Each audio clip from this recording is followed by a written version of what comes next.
بسم الله الرحمن الرحیم. په آدابو کې د قضای حاجت لګیا یو. سړی چې جوابي چای وکړي قضای حاجت وکړي د قضای حاجت نه بیرته د ځان صفایي چې کړي دغه ته استنجا ویلی کېږي. دا استنجا په ښي لاس به کړي که په چپ لاس. نو حدیث مبارک کې راځي حضرت پیغمبر صلی الله علیه وسلم یې چې سړی به عورت خپل په ښي لاس باندې نه مسه کوي د دغه نه یې منع کړې ده. ذکر خپل په ښي لاس باندې نه مسه کوي د دغه نه یې منع کړې. او علما هم په دې متفق دي چې استنجا بالیمین مکروه ده.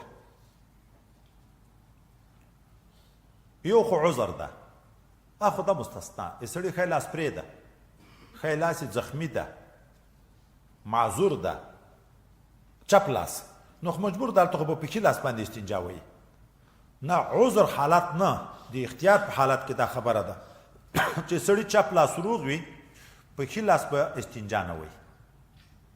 موږ تاسو ته یو ځای کې حدیث مبارک را روان ده. حضرت المؤمنین وایي د نبی کریم صلی الله علیه وسلم ښی لاس د نیکو کارو دپاره و.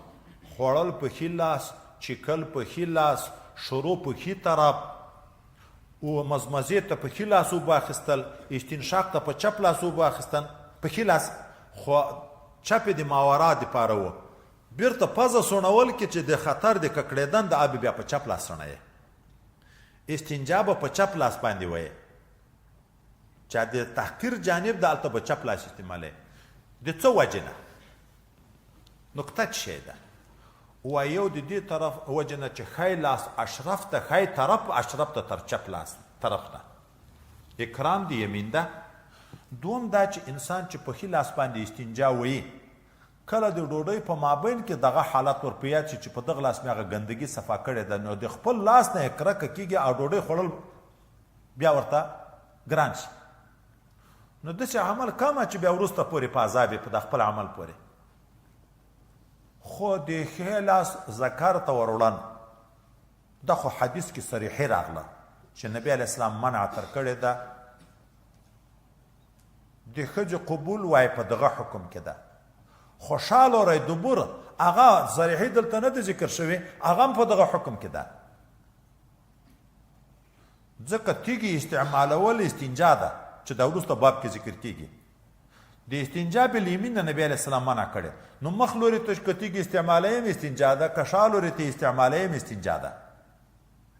د استنجا بالیمین نه پیغمبر صلی الله علیه وسلم منع کړې ده. په ښي لاس په استنجا نه وایي. نو څه به کوي؟ امام شافعي صاحب یو داسې لیاره ښوولې ده که انسان جوابي چای وکړو په داسې ځای کې چې نږدې غټ داسې شی شته چې په هغه کې حرکت نه راځي، لکه دیوال، لکه غټه تیږه، نو ذکر دې په چپ لاس ونیسي، په هغه شی چې نه ځي په شا، په هغه پورې د مخي استنجا وچوالی دې په هغه کې دیواله پورې یا په دا غټه ډبره پورې. او که داسې ځای نږدې نه ده چې دیوال ده، داسې ځای نه ده چې غټه ډبره ده، بیا چې استنجا وایي نو څه به کړي؟ نو ډبره د کنکۍ چې استعمالوي حرکت کوي، نو کیدي نه په کناټي هغه د په پوندو کې یا په ګوتو د پښو کې ونیسي، هغه تیږه د په هغه ونیسي، په چپ لاس باندې د ذکر ونیسي، په هغه پورې د مخي تر هغه وخته پورې چې بول ختم شي. ښی لاس به په معاونت کې هم نه ورسره استعمالوي چې تیږه په ښي لاس نیولې، ذکر په چپ لاس نیولی. په معاونت کې به هم ښی لاس نه ورسره استعمالوي. خو مفتي صاحب لیکلي چې ښایي په هغه وخت کې داسې عادت نه و لکه د موږ په وخت کې چې مدر او ذکر دواړه په یوه لاس خلک نیسي. اوس چې موږ د وخت استنجا چې څوک وایي خو مخه یا لوټه هم په چپ لاس نیولي، عورت هم په چپ لاس نیولي، په ښي لاس یې ګنډه نیولي، رواني په چپ لاس استنجا وچي، مدر ذکر دواړه په چپ لاس. ښایي وایي دا به هلته عادت نه و، او دا هم د احتیاط خبره د خاندو به نه. ولې؟